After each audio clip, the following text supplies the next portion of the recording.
स्वागत है आपका अपने चैनल आधारशिला क्लासेस में। इसके पहले वाले वीडियो में हम चर्चा कर चुके हैं कि हमें फिजिक्स में 26 मार्क्स चाहिए अपने बोर्ड परीक्षा में, केमिस्ट्री में 27 चाहिए और बायोलॉजी में भी 27 चाहिए। टोटल हुआ 80। 20 नंबर का प्रैक्टिकल होता है, मिलाकर के हमें कुल 100 मार्क्स चाहिए। एक दो नंबर इधर उधर कर सकता है। हमें 95% से ऊपर मार्क्स चाहिए। इसके लिए मन लगा करके गहराई से पढ़ना होगा। और पिछले क्लास में हमने प्रकाश पे थोड़ी सी चर्चा की थी। चैप्टर की शुरुआत हम लोगों ने नहीं किया था। आज हम लोग चैप्टर की शुरुआत कर रहे हैं आज, और उस चैप्टर का पार्ट 1 वीडियो होगा। पहला चैप्टर है हमारा प्रकाश का परावर्तन। प्रकाश का एनसीईआरटी का जो बुक है उसमें प्रकाश का परावर्तन और अपवर्तन दोनों एक ही चैप्टर में दिया है, जिसका हम लोग फर्स्ट स्टेप जो है उसका प्रकाश का परावर्तन आज हम लोग शुरू कर रहे हैं। प्रकाश इसके पहले भी हम बता चुके हैं। प्रकाश क्या है? तो प्रकाश एक प्रकार की ऊर्जा का रूप है जिसके द्वारा हम अंधकार की वस्तुओं को अपनी आंखों से देख पाते हैं। प्रकाश एक ऐसा माध्यम है जिसके द्वारा हम अंधकार की वस्तुओं को अपनी आंखों से देख पाते हैं। केवल प्रकाश के द्वारा हम किसी वस्तु को नहीं देख सकते, प्रकाश भी चाहिए और हमारी आंखें भी चाहिए, तब जाकर के हम किसी वस्तु को देख पाते हैं। तो उसका डिफिनीशन यही है कि प्रकाश एक प्रकार की ऊर्जा का रूप है जिसके माध्यम से हम अंधकार की वस्तुओं को अपनी आंखों से देख पाते हैं। इससे जुड़ी कुछ एग्जाम्पल्स भी हम आपको दिए थे, पिछले वीडियो में दिए थे। जैसे क्या हो जाएगा, यहाँ पे सूर्य हो जाएगा, टॉर्च हो जाएगा, बिजली वाला बल्ब हो जाएगा, जलता हुआ बिजली का बल्ब, दिया हो जाएगा, लालटेन हो जाएगा, ये सारी चीजें हो जाएंगी। ठीक है। इसके बाद नंबर आता है प्रकाश के गुण का। प्रकाश का भी अपना कुछ गुण होता है जिसकी चर्चा हम लोग यहां पे कर रहे हैं। प्रकाश के गुण। तो प्रकाश स्वयं अदृश्य होता है। दिमाग में यहीं पे बैठा लीजिए, इसको रटने का जरूरत नहीं है। जब आप समझते हैं किसी चीज को तो जीवन में नहीं भूलते हैं, और बार बार जब केवल उसको याद करते हैं तो आप उसको भूल भी सकते हैं। तो रटना नहीं है, समझना है। साइंस को कभी रटना नहीं है, समझना है। कुछ ऐसी चीजें होंगी जिसको रटना होगा, लेकिन मैक्सिमम चीजें आपको ऐसी ही मिलेंगी जिसे समझना ही होगा। तो प्रकाश स्वयं अदृश्य होता है। अदृश्य का मतलब प्रकाश आपको स्वयं दिखता नहीं है, लेकिन अपनी उपस्थिति में वस्तु मतलब इसके उपस्थिति में वस्तु दिखाई देती है। स्वयं अदृश्य होता है परंतु इसकी उपस्थिति में वस्तु दिखाई देती है। पहला गुण इसका, प्रकाश का पहला गुण, कमाल का गुण, प्रकाश स्वयं अदृश्य होता है। अदृश्य, दृश्य और अदृश्य में क्या अंतर है इसको हम स्पष्ट कर दें। मैं आप लोग को दिख पा रहा हूं और आप लोग मुझे नहीं दिख पा रहे हैं, नहीं, ऐसे हो रहा है ना हम लोगों के बीच। यहां पे जो चीजें स्पष्ट है, सामने है, जो दिख रही है वह दृश्य है, और जो नहीं दिख रही है वो अदृश्य है। यहां पे प्रकाश स्वयं अदृश्य होता है, यानी दिखता नहीं है। अब आप कहेंगे तो दिखता तो ये प्रकाश है, लेकिन कहां प्रकाश दिख रहा है आप लोग को? लेकिन परंतु इसकी उपस्थिति में वस्तु दिखाई देती है। प्रकाश की उपस्थिति में यहाँ पे जितनी वस्तुएं रखी गई है वो सारी हमें दिख रही है। मैं यहाँ पे देख पा रहा हूं, आप लोग जहां पे हैं अपने अगल बगल की सारी चीजों को देख पा रहे हैं। दूसरा इसका गुण है, प्रकाश के संचरण हेतु किसी माध्यम की आवश्यकता नहीं होती है। प्रकाश निर्वात में भी गमन कर सकता है। यानी प्रकाश को एक जगह से दूसरे जगह तक जाने के लिए, प्रकाश को एक जगह से दूसरे जगह तक जाने के लिए किसी भी माध्यम की आवश्यकता नहीं है। माध्यम अगर आपको समझना हो कि माध्यम का मतलब क्या, तो जैसे अगर मेरे पास कोई खड़ा है और मैं बोल रहा हूं, या मेरे से 50 मीटर की दूरी पे है और मैं चिल्ला करके बोल रहा हूं, आवाज दे रहा हूं उसको, तो मेरी बात जो है उस तक पहुंचती है। तो इस बात को पहुंचने के लिए, यानी साउंड को पहुंचने के लिए एक माध्यम की आवश्यकता पड़ती है। उसके कानों तक पहुंचने के लिए उस माध्यम को हवा कहा जाता है। हवा के माध्यम से हमारी बात किसी दूसरे तक पहुंचती है। ठीक उसी प्रकार से प्रकाश के गमन के लिए किसी भी माध्यम की आवश्यकता नहीं पड़ती है। हमारी बातों को दूसरे तक पहुंचाने के लिए माध्यम की आवश्यकता पड़ती है, लेकिन प्रकाश के गमन के लिए किसी भी माध्यम की आवश्यकता नहीं पड़ती। अब माध्यम आप समझ गए होंगे। प्रकाश जो है वह निर्वात में भी गमन कर सकता है। निर्वात मतलब खाली स्थान, यानी जहां पर वायु नहीं हो, यानी जिस स्थान पे हवा नहीं हो उस पर भी प्रकाश गमन कर सकता है। यानी अब आप सोच सकते हैं, सूर्य का प्रकाश जब पृथ्वी तक पहुंचता है तो आपको क्या लग रहा है कि सूर्य से नीचे और पृथ्वी के बीच में जितने भी स्थान है, क्या हर जगह हवा उपलब्ध है? ऐसे लग रहा है कि आपको? संभव नहीं है। ये हवा का प्रभाव वहीं तक ना होता है जहां तक पेड़ पौधों का प्रभाव पहुंच पाता है वायुमंडल में। तो प्रकाश के संचरण हेतु किसी माध्यम की आवश्यकता नहीं होती है। प्रकाश निर्वात में भी गमन कर सकता है, यानी प्रकाश खाली स्थान में भी गमन कर सकता है, यानी प्रकाश जहां पर वायु नहीं हो, जहां हवा नहीं हो, वहां पर भी गमन कर सकता है। ठीक है, तो पहला क्या हुआ? पहला हुआ कि प्रकाश स्वयं अदृश्य होता है, परंतु इसकी उपस्थिति में वस्तु दिखाई देती है। प्रकाश स्वयं अदृश्य होता है, प्रकाश दिखता नहीं है, लेकिन इसकी उपस्थिति में, याद कर लीजिए, बैठा लीजिए माइंड में कि प्रकाश अदृश्य तो होता है, लेकिन इसकी उपस्थिति में हम वस्तु को देख पाते हैं। ठीक है, दूसरा क्या है इसका गुण? दूसरा गुण इसका ये बताया गया कि प्रकाश के संचरण हेतु किसी माध्यम की आवश्यकता नहीं पड़ती। प्रकाश जो है वो निर्वात में भी गमन कर सकता है। 3 नंबर है गुण इसका, साधारणतया प्रकाश सरल रेखा में गमन करता है। यानी सरल रेखा मतलब क्या? आपसे परीक्षा में पूछा जा सकता है, प्रकाश डैश रेखा में गमन करता है। 1 नंबर ऑप्शन टेढ़ी मेढ़ी, 2 नंबर ऑप्शन सीधी रेखा। सरल यानी सीधी, सरल यानी सीधी रेखा में गमन करता है। चौथा होगा गुण इसका, चमकदार पृष्ठों से प्रकाश परावर्तित हो जाता है। चमकदार पृष्ठों से, यानी जैसे प्रकाश इस पर आया और यहां से परावर्तित हो गया, ये चमकदार सतह है, इसलिए प्रकाश इस पे आकर के यहां से परावर्तित हो गया है। यानी चमकदार सतह जो होंगे उससे प्रकाश क्या हो जाता है? परावर्तित हो जाता है। हम लोग का टॉपिक है परावर्तन का, तो हम लोग परावर्तन का चर्चा करेंगे, और जब अपवर्तन में चलेंगे तब अपवर्तन का चर्चा करेंगे। यहाँ पे परावर्तित होने की बात की जाएगी, अपवर्तित होने की बात नहीं की जाएगी। चमकदार पृष्ठों से प्रकाश परावर्तित हो जाता है। 5वां गुण है, प्रकाश पारदर्शी माध्यम से गुजर सकता है, किंतु अपारदर्शी माध्यम से नहीं गुजर सकता। प्रकाश पारदर्शी माध्यम से गुजर सकता है, किंतु अपारदर्शी माध्यम से नहीं गुजर सकता। यहीं पे हम स्पष्ट कर दें कि पारदर्शी क्या है और अपारदर्शी क्या है। पिछली कक्षाओं में भी आप लोग पारदर्शी और अपारदर्शी का अध्ययन कर चुके हैं। पारदर्शी का मतलब वही ना, जिससे प्रकाश आर पार चली जाए।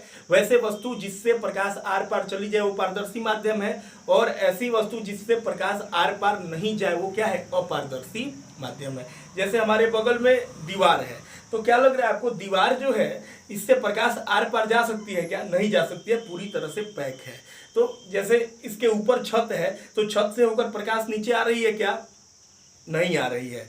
वो सूर्य का प्रकाश जो है नीचे अंदर तो नहीं आ रहा है ना, उस छत को क्रॉस करके नहीं आ रहा है। तो सूर्य का जो प्रकाश जो होता है, प्रकाश पारदर्शी माध्यम से गुजर सकता है, किंतु अपारदर्शी माध्यम से नहीं गुजर सकता। आपको लगेगा तो फिर छत से नीचे नहीं आ रही है, तो फिर कैसे? यहाँ पे खिड़की बगल में खुला हुआ है, प्रकाश किसी ना किसी माध्यम से तो यहाँ तक पहुंच रहा है ना, लेकिन यहाँ तक पहुंचने के लिए उसका बीच में पारदर्शी माध्यम का होना भी जरूरी है। तो प्रकाश पारदर्शी माध्यम से गुजर सकता है, किंतु अपारदर्शी माध्यम से नहीं गुजर सकता। 6ठा इसका गुण है, निर्वात में प्रकाश की चाल 3 गुना 10⁸ मीटर प्रति सेकंड होती है। निर्वात में, निर्वात मतलब आप समझ चुके हैं, निर्वात मतलब खाली स्थान जहां पर वायु भी नहीं हो। निर्वात में प्रकाश की चाल कितनी होती है? 3 गुना 10⁸ मीटर प्रति सेकंड होती है। 7वां इसका गुण है, जब प्रकाश एक माध्यम से दूसरे माध्यम में प्रवेश करता है तो प्रकाश अपने पथ से विचलित हो जाता है। मतलब प्रकाश एक माध्यम से दूसरे माध्यम में प्रवेश करता है। जैसे मान लीजिए प्रकाश सघन माध्यम से विरल माध्यम में जा रहा है। सघन क्या है, विरल क्या है, ये बाद में चर्चा करेंगे, ये अभी तो चर्चा करने का विषय नहीं है। आप लोग, कुछ लोग इस बात को समझ भी रहे होंगे, जो नहीं समझ रहे होंगे अगले टॉपिक में सारे स्पष्ट हो जाएंगे। सघन माध्यम क्या है, विरल माध्यम क्या है, सब कुछ पढ़ना है। प्रकाश जब एक माध्यम से दूसरे माध्यम में प्रवेश करता है तो प्रकाश अपने पथ से विचलित हो जाता है।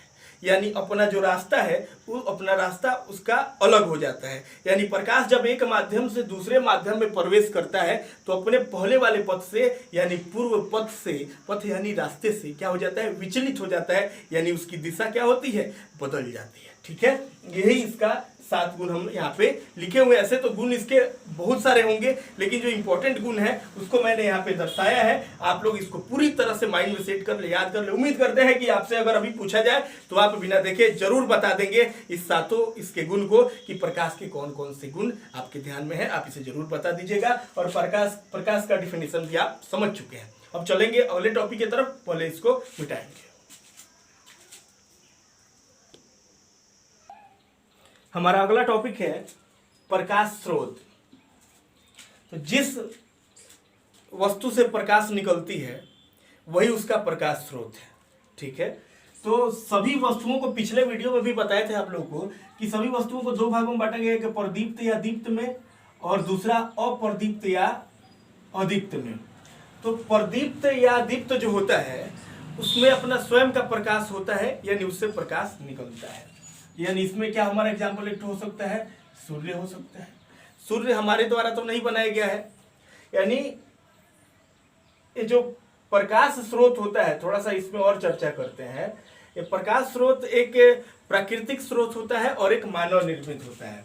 तो प्रकाश स्रोत में एक हो गया प्राकृतिक और दूसरा हो गया मानव निर्मित हो गया। अब देखिए, प्राकृतिक स्रोत का एक उदाहरण दे तो प्राकृतिक स्रोत का उदाहरण क्या हो जाएगा, सूर्य हो जाएगा। मानव निर्मित स्रोत का क्या हो जाएगा उदाहरण, टॉर्च हो जाएगा। ये सब हो गया स्रोत इसका, एक प्राकृतिक स्रोत हो गया और दूसरा मानव निर्मित स्रोत हो गया। प्राकृतिक स्रोत जो प्राकृतिक प्रदत्त है, जो हमें प्रकृति से जो प्रकाश का स्रोत मिला है, और मानव निर्मित वह जिसे हमने बनाया है, जिसे मानव ने बनाया है।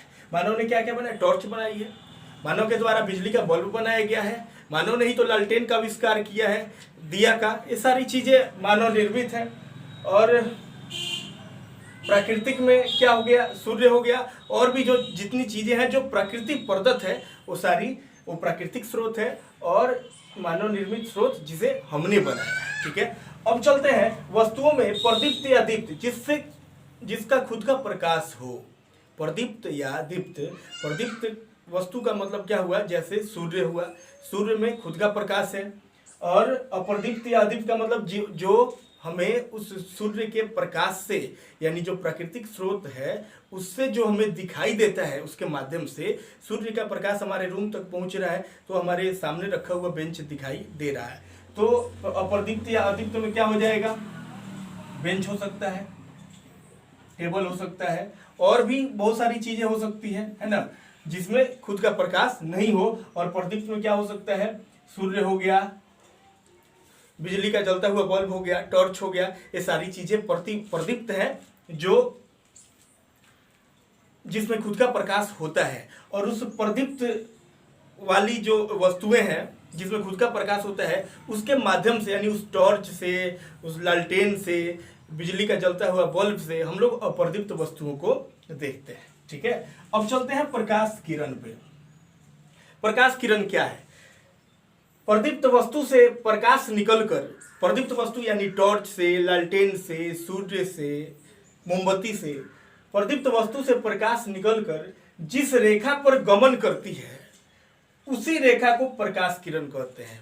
प्रदीप्त वस्तु से प्रकाश निकलकर, प्रदीप्त वस्तु से प्रकाश निकलकर जिस रेखा पर गमन करती है उसी रेखा को क्या कहते हैं, प्रकाश किरण कहते हैं। ठीक है, अब चलते हैं किरण पुंज पे। तो किरण पुंज जैसे देखिएगा समझिएगा किरणों का समूह है। किरणों के समूह को क्या कहा जाता है, किरण पुंज कहा जाता है। किरण पुंज किसे कहते हैं, किरणों के समूह को। किरणें हमारे पास जो पहुंचती है वो एक समूह में पहुंचती है, उस समूह को किरण पुंज कहा जाता है। किरण पुंज के प्रकार, तो किरण पुंज के 3 प्रकार होते हैं। एक तो हमारा समानांतर किरण पुंज, समानांतर किरण पुंज। देखिए इस समानांतर किरण पुंज में क्या होता है, समानांतर किरण पुंज में प्रकाश की जो किरणें हैं वो समानांतर रेखा में गमन करती है। समानांतर रेखा में गमन मतलब ये समानांतर जो एक दूसरे से कहीं नहीं मिल पाए, ये हो गया हमारा समानांतर रेखा में गमन करती है। समानांतर किरण पुंज का मतलब क्या हुआ, जो समानांतर रेखा में गमन करे, जिसमें सभी किरणें एक दूसरे क्या होती है, समानांतर होती है। ठीक है, अब दूसरे नंबर पे आता है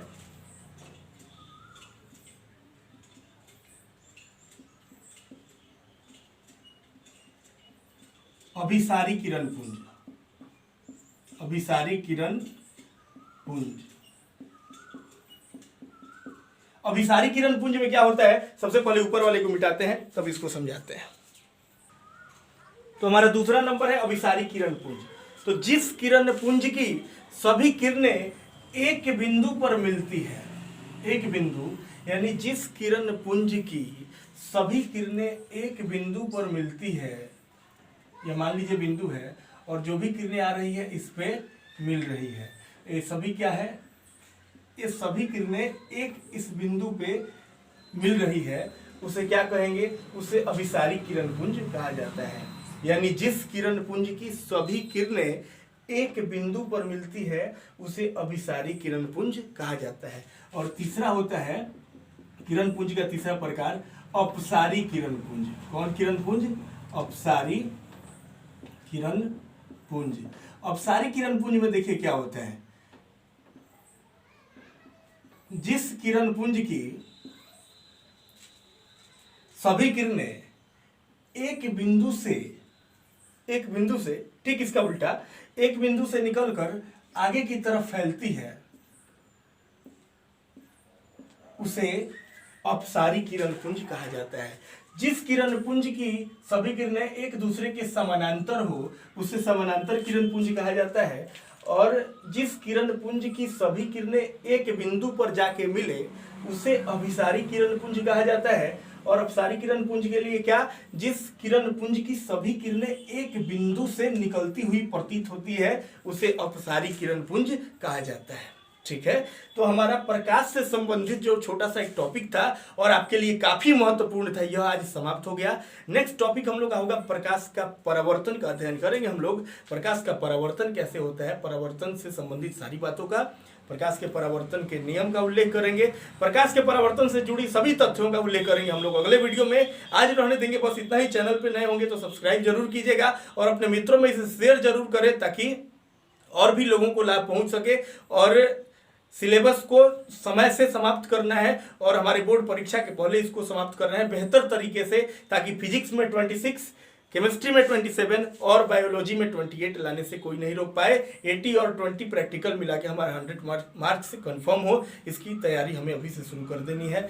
आज के वीडियो में बस इतना ही। बहुत बहुत धन्यवाद।